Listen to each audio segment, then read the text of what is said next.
नमस्कार, मैं गौरव श्रीवास्तव एक बार फिर आप सभी का स्वागत है नया लुक पर। आज हमारे साथ मौजूद हैं एक प्रतिष्ठित शिक्षण संस्थान के चालक, एमोर मैथमेटिक्स के यूट्यूब में क्लासेज देने वाले, फ्री क्लासेज बच्चों को उपलब्ध कराने वाले शिक्षक दीपक सिंह जी। स्वागत है आपका दीपक जी नया लुक में। दीपक जी, छात्रों की विशेष तौर पर अभी फिलहाल जो यूपीएसआई को लेकर के छात्रों में एक कौतूहल का विषय बना हुआ है, कब भर्ती आएगी, कब बच्चों का सिलेक्शन होगा, कैसे आगे का प्रोसेस फॉलो किया जाएगा, किस तरीके से वो आगे बढ़ पाएंगे, उसको लेकर के एक बड़ी लड़ाई लड़ रहे हैं और लगातार लीड भूमिका भी निभा रहे हैं, बच्चों का एक मार्गदर्शन भी कर रहे हैं और बहुत ही शांति प्रिय ढंग से, बहुत ही सुलभ तरीके से, शांतिपूर्ण ढंग से कर रहे हैं। दीपक जी, आपसे जानना चाहेंगे कि बच्चों की क्या डिमांड है, चूंकि आप शिक्षक हैं और आपके साथ लाखों की संख्या में बच्चे जुड़े हुए हैं यूट्यूब पर, तो क्या बच्चों की क्या मांग है यूपीएसआई को लेकर के खास तौर पे? सबसे पहले तो मैं नया लुक को धन्यवाद देना चाहता हूं, जो इन्होंने हमें अपनी बात रखने का मौका दिया। दूसरी बात है कि नया लुक लगातार ऐसे लोगों के इंटरव्यू कर रहे हैं जिससे समाज में ऐसे लोगों तक अपनी बात पहुंच रही है जो समाज की आज आवश्यकता है। चाहे अभी 2-3 इंटरव्यू की विगत में बात किया जाए तो अभी हमने देखा कि उत्तर प्रदेश के लखनऊ के कमिश्नर जी का इंटरव्यू आया था और उस इंटरव्यू में भी बहुत ही प्रमुखता से उन्होंने बहुत सारी बातें बताई थी। आज छात्रों के मुद्दे पे ये जो डिबेट हो रही है या जो ये ऑर्गेनाइज किए हैं, उसके लिए आपको बहुत बहुत धन्यवाद है।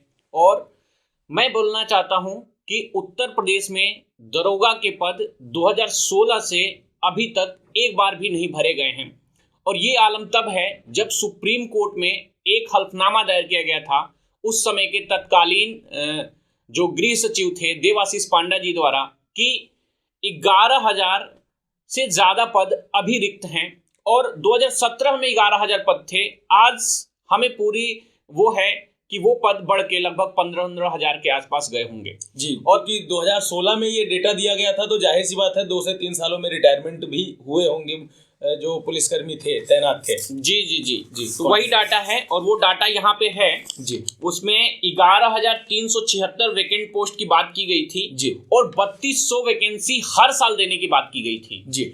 और आपको हम बता दें कि जो पुलिस महकमा होता है जी, उसमें जो दरोगा का पद होता है बहुत ही इंपॉर्टेंट पद होता है, क्योंकि सीआरपीसी के धारा 154 में ये प्रावधान है एफआईआर लिखने का और उसमें ये बात होती है कि थाने का भारसाधक अधिकारी ही एक एफआईआर लिख सकता है जी। अगर दरोगा की भर्ती नहीं होगी तो अत्याचार की जो घटनाएं हैं उस पर नियंत्रण नहीं लगेगा और जितने भी थाना के भारसाधक अधिकारी होते हैं वो जनरली दरोगा ही होते हैं और वही एफआईआर लिखने के उत्तरदायी होते हैं। तो हमारी सबसे प्रमुख मांग है कि एक तो ये जो भर्ती इतने दिनों से नहीं हो रही है इसको जल्द से जल्द निकाला जाए और इसमें कई बच्चे ऐसे हैं जो ओवर एज हो रहे हैं। 2016 में वो बच्चे फॉर्म भरे थे और उसके बाद से काफी सालों से वो तैयारी कर रहे हैं, वो ओवर एज हो रहे हैं। तो उनकी बातों का सरकार संज्ञान ले और इस भर्ती को जल्द से जल्द निकाले जी। एक आईजीआरएस की आपकी जो कंप्लेन थी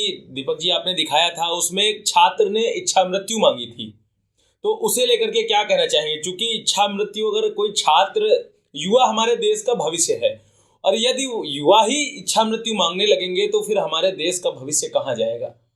क्या कहना चाहेंगे? चूंकि आप छात्रों से जुड़े हुए हैं तो क्या फीडबैक मिलता है आपको? कैसी निगेटिविटी आ रही है क्या छात्रों के अंदर? जी देखिए, मैं बोलना चाहूंगा कि जो छात्र हैं वो तैयारी करते हैं, तैयारी करने में बहुत सारी ऐसी चीजें होती है जिससे उनका सामना करना पड़ता है जी। अपने घरों को छोड़कर लाखों बच्चे बड़े बड़े महानगरों में जाके, चाहे इलाहाबाद हो, लखनऊ हो, दिल्ली हो, पटना हो, ऐसे शहरों में जाके विभिन्न परीक्षाओं की तैयारी करते हैं और घर से अच्छा खासा एक मोटी रकम जाती है और इसमें ज्यादातर जो गरीब परिवार के बच्चे हैं वो 4-6 महीने से ज्यादा किसी भी एग्जाम की तैयारी करने का बोझ नहीं झेल सकते, वो परिवार नहीं झेल सकता।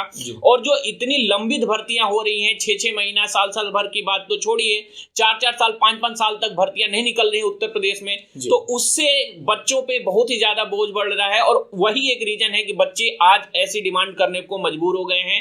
ये एक बहुत ही विडंबना है कि किसी बच्चे ने ये मांग की है कि उसे इच्छा मृत्यु दी जाए। दीपक जी, अभी हाल ही में उत्तर प्रदेश के मुख्यमंत्री जी का बयान था कि जितने भी विभागों में पद रिक्त हैं उनको जल्द से जल्द भरा जाए। लेकिन समस्या कहाँ पर आ रही है? चूंकि अभी जो पद हैं, या फिर हम पुलिस कर्मियों की अभी बात कर रहे थे, पुलिस कर्मियों की बात कर लेते हैं। लगभग 10,000 की जनसंख्या पर एक पुलिसकर्मी तैनात है, और मुझे नहीं लगता कि 10,000 लोगों की सुरक्षा के लिए एक पुलिसकर्मी पर्याप्त है। क्योंकि अगर क्राइम रेट कम करने की बात सरकार कहती है तो फिर जाहिर सी बात है हमें सुरक्षा अपने पुख्ता करनी पड़ेगी। तो इस तरीके से कैसे लड़ाई लड़ी जा सकती है? क्योंकि सरकार भी एकदम अपना जो रवैया है वो तो एक तरफ कहती है कि जितने भी पद रिक्त हैं उनको भरा जाए, लेकिन दूसरी तरफ छात्रों की जो विडंबना है वो इच्छा मृत्यु तक मांग रहे हैं। जाहिर सी बात है कि इसका मतलब वैकेंसियां नहीं आ रही हैं। जी, मैं इस पे बोलना चाहूंगा कि उत्तर प्रदेश में पुलिस विभाग में 2 बड़ी भर्तियां हुई हैं। एक हुआ था 41,520 2018 में, जिसके जो चयनित छात्र हैं वो आज ड्यूटी पे हैं। दूसरा है 49,568। इस भर्ती में 14,000 बच्चों की अभी ट्रेनिंग चल रही है। बाकी बच्चों की अभी ट्रेनिंग, वो बच्चे घर पे हैं, काफी दिनों से वो प्रतीक्षा में हैं। तो सरकार को चाहिए कि वो बच्चे भी काफी, उनमें से बहुत लोगों के ऐसे कमेंट आते हैं कि सर हम प्राइवेट जॉब करें, क्या करें, हमारे घर की हालत बहुत ही सही वो नहीं है। तो सबसे पहले तो जो रिक्त पदे हैं उनको सरकार भरे। और दूसरी बात ये भी है कि अगर मुख्यमंत्री जी प्रदेश के सबसे बड़े मुखिया हैं और वो 24 करोड़ जो हमारी जनता है के लगभग उसके वो मालिक हैं, अगर उनकी बात अगर संज्ञान में कोई भर्ती बोर्ड के अध्यक्ष हो या कोई भी नहीं ले रहे हैं, तो हमारी पूरी मांग है कि वो कार्रवाई करें और ऐसे लोगों पे दंडात्मक कार्रवाई करें, उनका ऐसी कार्रवाई करें कि वो जो पद हैं जो वो बोल रहे हैं वो चीजें समय सीमा के अंतर्गत पूरी हो सके। तो चलिए दीपक जी, हम पुलिस प्रोन्नति एवं भर्ती बोर्ड के किसी जिम्मेदार अधिकारी से रूबरू होंगे। आपकी जो समस्याएं हैं, जो आप मांग कर रहे हैं, उसके बारे में हम उनसे सवाल जवाब करेंगे। छात्रों का चूंकि बहुत बड़ा यूथ है, हमारे देश का भविष्य है युवा, और हम उसकी आवाज को जरूर बुलंद करेंगे नया लुक के बैनर के साथ। फिलहाल हम आपसे जानना चाहेंगे कि किन किन तरह के कमेंट आते हैं आपके चैनल पे। चूंकि एक नकारात्मक भाव बन रहा है बच्चों में, तो कहीं ना कहीं आपको देखने को, पढ़ने को या जानने को मिलता होगा। और क्या आपने सरकार को किसी तरीके का मांग पत्र प्रेषित करने का कोई आपने इसके पहले कोशिश की या दिया हो तो बताएं। सबसे पहले तो हम बता दें कि उत्तर प्रदेश दरोगा भर्ती को लेके हम लोग डिजिटल के माध्यम से ट्विटर अभियान लगातार 3 दिन से कर रहे हैं, और उसमें लाखों में ट्वीट होते हैं। उसमें मुख्यमंत्री जी से लेके जो भर्ती बोर्ड का अपना कोई ऑफिशियल ट्विटर हैंडल नहीं है, क्योंकि कोरोना काल चल रहा था। उस कॉल में फिजिकल प्रेजेंस की मनाही थी, इस वजह से, क्योंकि इसमें लाखों बच्चे इन्वॉल्व हैं, पूरे प्रदेश के बच्चे इन्वॉल्व हैं, कहीं ना कहीं लॉ एंड ऑर्डर की सिचुएशन थी। यही रीजन है कि अक्टूबर में हम लोगों ने एक ट्विटर अभियान किया, नवंबर में 7 नवंबर को हम लोगों ने ट्विटर अभियान किया, फिर 12 दिसंबर को हमने ट्विटर अभियान किया। और ये हर ट्विटर अभियान में जितने भी उत्तर प्रदेश के जितने भी उच्चाधिकारी हैं, मुख्यमंत्री जी हैं, मुख्यमंत्री जी के ऑफिस है, या गृह सचिव जी हैं, इन सभी लोगों को हमने टैग किया है और अपनी बात वहां तक पहुंचाई है। तो लगातार हम लोग मीडिया के माध्यम से और इसके माध्यम से, और इस पे कई बातें थी जिसपे हम लोग अपनी बात वहां तक पहुंचाते जा रहे हैं, और लगातार हम लोग प्रयासरत हैं कि ये भर्ती जल्द से जल्द निकले। क्योंकि इसमें जो सबसे बड़ी समस्या है, जो ओवर एज बच्चे हो रहे हैं, उनके लिए सबसे बड़ी समस्या है कि वो इस परीक्षा का फॉर्म ही नहीं भर पाएंगे। जी, तो दीपक जी, पुलिस मान लीजिए, चलिए ठीक है, यूपीएसआई की भर्तियां डिले हो रही हैं, बाकी यूपीएसएससी का क्या हालचाल है? क्योंकि छात्र लगातार जो तैयारी कर रहा है वो कहीं ना कहीं यूपीएसआई, यूपी कांस्टेबल और यूपीएसएससी या फिर उसके समकक्ष जो भी पद होते हैं उनके बारे में, उनके लिए तैयारी करते हैं। तो वो भी, क्या उनकी भी भर्तियां इसी तरह लंबित पड़ी हुई हैं और उनकी भी भर्तियां नहीं हो रही हैं, या फिर उनकी भर्तियां चल रही हैं? जैसा कि मैं आपको बताना चाहता हूं कि यूपीएसएससी अधीनस्थ सेवा चयन आयोग उत्तर प्रदेश में समूह ग और घ की भर्तियां करने के लिए उत्तरदायी संस्था है। ये संस्था में इतनी ज्यादा ढिलाई चल रही है कि उसका आलम यह है कि 2019 में जी। जब से नए प्रवीर कुमार जी अध्यक्ष का पद संभाले हैं, एक भी विज्ञप्ति, नया विज्ञापन नहीं जारी हुआ है जी। सीबी पालीवाल जी के समय में बहुत सारे विज्ञापन जारी हुए थे। जी। जो पहली भर्ती है युवा कल्याण अधिकारी की, जी, जी। उस भर्ती का फिजिकल 17 दिसंबर को अभी कंप्लीट हुआ है। जी, जी। अभी वो भर्ती ही कंप्लीट नहीं हुई है। उसके बाद के जितनी भी भर्तियां आई हैं 2000 जब से इस वाले भर्ती बोर्ड के में जो गठन हुआ है, काफी सालों तक तो ये पेंडिंग रहता है। एक साल तक लोगों का ज्वाइनिंग नहीं होती है अध्यक्ष के पद पे। सीबी पालीवाल जी 22 जनवरी 2018 को ज्वाइन किए थे और 11 दिसंबर को 2018 को उन्होंने इस्तीफा दिया था। उसके बाद से लगभग एक साल बाद दूसरे अध्यक्ष की नियुक्ति हुई। परीक्षा नियंत्रक, जो परीक्षा कराने का सबसे इंपोर्टेंट पोस्ट होती है, उस पे लोग नहीं मिल रहे थे। 3-3, 4-4 लोगों की नियुक्ति हुई, कोई ज्वाइन नहीं कर रहा था। अभी कुछ दिनों पहले एक परीक्षा नियंत्रक की नियुक्ति हुई है। हम बात करें उसमें जितनी भी भर्तियां हैं यूपी SSSC से, वो भर्तियां लंबित हैं और उसके बच्चे लगातार मांग कर रहे हैं कि उत्तर प्रदेश अधीनस्थ सेवा चयन आयोग नई भर्तियों का विज्ञापन जारी करें।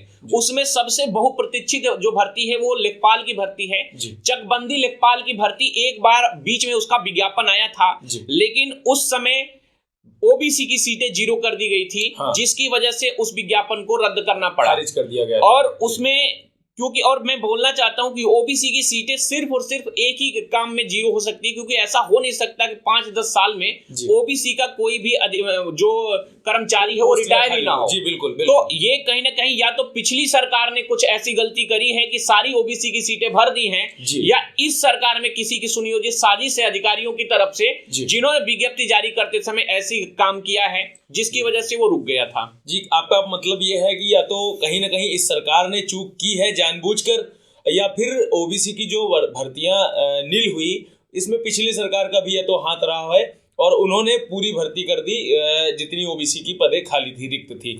खैर, इस बारे में तो हम यूपी SSSC से भी कोशिश करेंगे कि हम किसी सक्षम अधिकारी से बातचीत करें और छात्रों के जो सवाल जवाब हैं उनके सवाल जवाब को हम छात्रों तक वापस पहुंचाएं।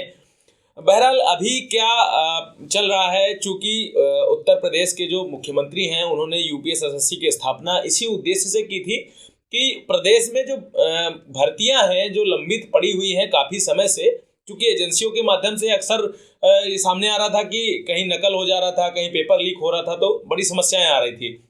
इसी वजह से यूपी SSSC का गठन किया गया। अब बावजूद उसके यदि एक साल तक अध्यक्ष ज्वाइन नहीं कर रहा है और यूपी SSSC के गठन के बावजूद अगर भर्तियां नहीं हो रही हैं, तो इसके बारे में आप सभी की क्या राय है? और क्या आप एक शिक्षक हैं, चूंकि तो आपके दृष्टिकोण से और आप शिक्षक, जितना भी शिक्षक वर्ग है, जितना भी शिक्षक समुदाय है, उनकी तरफ से क्या एक प्रतिक्रिया है? सबसे पहले तो मैं ये बोलना चाहता हूं कि जो इंपोर्टेंट पद हैं, किसी भी विभाग के जो इंपोर्टेंट पद हैं, वो कभी भी कार्यवाहक के हाथ में नहीं होना चाहिए। हमेशा उस पे कोई ना कोई अधिकारी, सक्षम अधिकारी जो स्थानीय नियुक्ति उस पे होनी चाहिए। पहली बात तो ये है। दूसरी बात है 86 लगभग उसमें पोस्ट हैं, यूपी SSSC में अधीनस्थ सेवा चयन आयोग में 86 पद हैं, जिसमें से 56 पद खुद खाली हैं। जिनको भर्ती करनी है उनके खुद के पद खाली हैं। तो जब आपके पास खुद ही वो अधिकारी नहीं है, कर्मचारी नहीं है, तो आपके यहाँ लेट लतीफी होगी। तो सबसे पहले अधीनस्थ सेवा चयन आयोग अपने खुद के पद भरे, उसमें कंप्यूटर ऑपरेटर के पद हैं, परीक्षा नियंत्रक और बाकी तमाम ऐसे पोस्ट हैं, बड़े बड़े पद, ऐसे पद जिसके बिना परीक्षा की कार्यवाही जो है वो आगे नहीं बढ़ाई जा सकती। तो जब तक ये पद नहीं भरे जाएंगे तब तक इसमें हमें नहीं लगता है कि ये बहुत ही तेजी से काम करेंगे।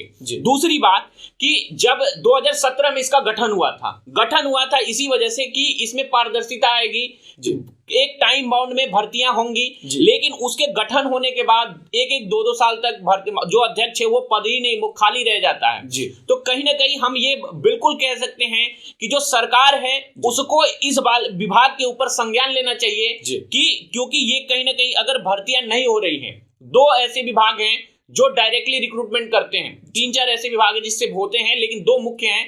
एक तो अधीनस्थ सेवा चयन आयोग जी, और दूसरा है पुलिस विभाग जी, और एक है शिक्षा विभाग जी। तो इन दोनों तीनों में जो विभाग में जो है, सबसे पहले तो अगर कोई अधिकारी काम नहीं कर रहा है जी, या कोई विज्ञप्ति नहीं निकाला जा रहा है, जी, ये जो अध्यक्ष होते हैं कोई भी है, कोई विभाग की किसी के पास जिम्मेवारी है, तो उनके बहुत सारे अधिकार उनको मिलते हैं। उनके वो नाम का यूज करते हैं, कहीं भी जाते हैं तो वो मान प्रतिष्ठा ये लेके जाते हैं कि हम भर्ती बोर्ड के अध्यक्ष हैं। हाँ। लेकिन अगर वो कार्य जो उनका बोध है, अगर वो काम नहीं कर रहे हैं तो उनकी जवाबदेही तय करनी चाहिए और सरकार को उनसे जवाब सवाल करना चाहिए कि आप अगर ये नहीं कर रहे हो, या तो आप ये पद छोड़ दो, या तो इसमें ऐसे लोगों पे सख्त कार्रवाई करनी चाहिए ताकि वो जो लंबित भर्तियां हैं वो सुचारू रूप से पूरी हो सके। जी, तो बिल्कुल नया लुक का भी यही मानना है कि यदि सरकार एक तरफ कहती है कि सारे जो रिक्त पद हैं, सारे विभागीय रिक्त पदों को भरा जाए, तो सरकार को भी कार्रवाई करने की जरूरत है। और मुझे लगता है कि जैसा आपने बताया कि